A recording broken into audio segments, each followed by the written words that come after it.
Hello guys, good evening. This side Raksha. So guys, आप लोगों का काफी लोगों का पूछना था कि यार ये आईआरएफ से अब गिरना शुरू हो रहा है, तब ये गिरता रहेगा या एक बार और पुल बैक मार के ऑल टाइम हाई की तरफ जाएगा। ठीक है, तो उसको बताने से पहले एक बार डिस्कस कर लेते हैं इसके रिटर्न की। देखो यार, 5 साल और 3 साल का रिटर्न देखना तो बेवकूफी है। जो कुछ इसने रिटर्न दिए लास्ट 1 ईयर में या मेरी तरफ से, तो भाई लास्ट 6 मंथ्स में इसने जो रिटर्न उखाड़ के दिए अपने इन्वेस्टर्स को वही दिए हैं। तो देखो, मैं तो उसको देख रहा था पर मेरे को इसमें कुछ इतना मैं इसमें ध्यान नहीं दे रहा था।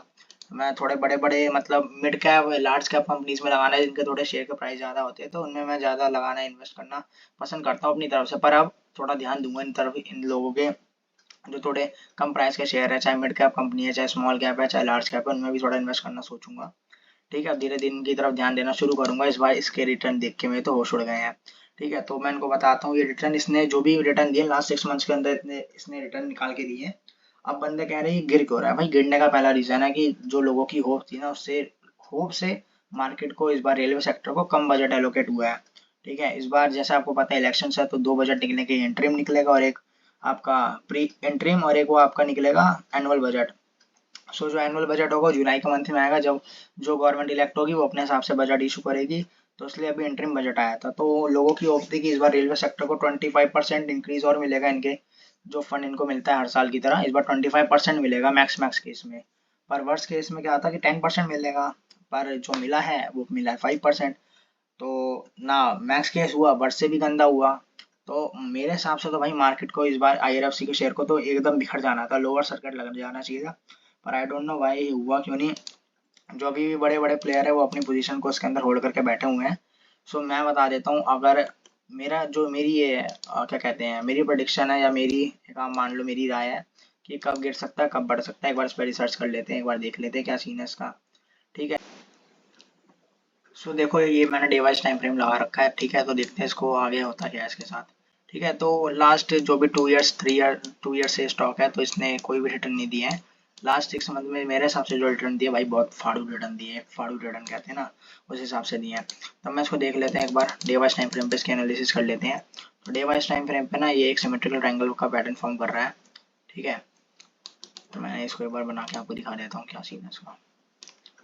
तो ये एक डिवाइस टाइम फ्रेम का ट्रायंगल बना रहा है, पैटर्न बना रहा है, सिमेट्रिकल ट्रायंगल पैटर्न फॉर्म कर रहा है। ठीक है, अब मैं मेरे हिसाब से जो मेरी प्रेडिक्शन है, अगर मंडे के सेशन में जब ये ओपन होता है तो मार्केट मेरे को लगता है फिर ये क्या कहते हैं 180 से 170 की रेंज में फिर से मार्केट घूम फिर के यहीं पे क्लोजिंग दे देगा।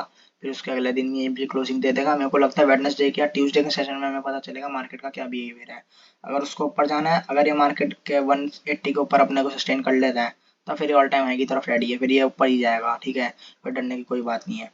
और अगर ये नीचे निकलता है, अगर एक बार ये ब्रेक कर देता है 165 के लेवल को, ठीक है 165 बोले तो वर्स्ट केस में 160 लेते हैं, 160 के लेवल को एक बार ये ब्रेक कर लेता है तो थोड़ा सा डरने वाली बात हो जाएगी उसके बाद, क्योंकि अगला सपोर्ट जो मिलेगा उसको 150 मिलेगा, और 150 के नीचे गया तब तो फिर भाई बिकाली शुरू है, इसकी अच्छी वाली बिकाली शुरू होगी।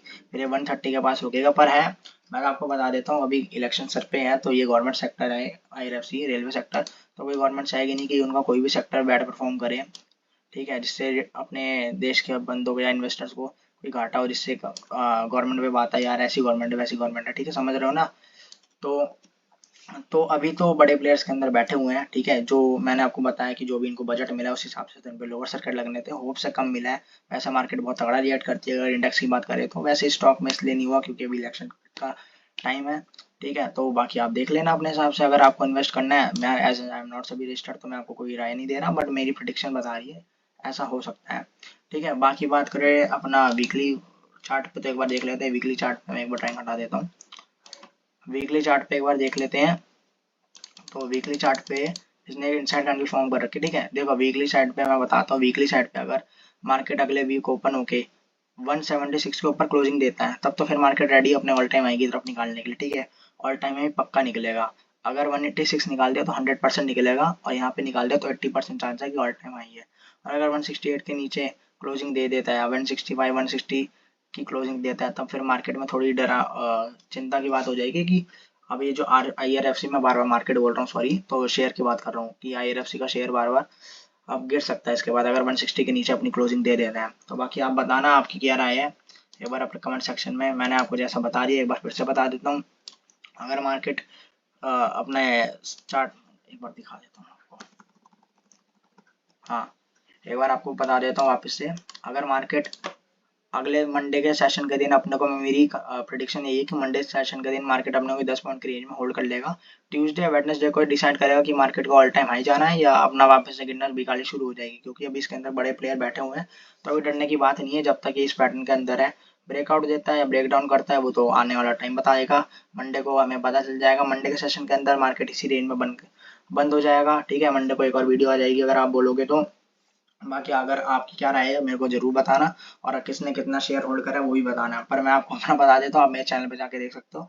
मैंने 159 पे खरीदा था, 180 पे बेच दिया, और मैंने खरीदे थे 232 शेयर के करीब खरीदे थे, और मेरे को यहाँ पे 4,500 के करीब का प्रॉफिट हुआ था, तो मैंने इसको बेच दिया था। पर अब थोड़ा ध्यान देंगे भाई इन ऐसे स्टॉक्स पे भी, कि भाई 21 का इतने बड़े रिटर्न, अच्छे रिटर्न आ जाते हैं, थोड़ा सा इनके ऊपर भी एनालिसिस डेली करेंगे। तो आप सब्सक्राइब कर दो अगर आपको वीडियो अच्छी लगी हो, और एक बार कमेंट में बता देना कि आपको और कौन से स्टॉक्स पे वीडियो चाहिए, तो मैं उस एनालिसिस में, ताकि मेरी भी नॉलेज बढ़े, आपकी भी नॉलेज बढ़े। बाकी नेक्स्ट वीडियो कल आएगी। Till then, thank you, goodbye, have a good day, thank you.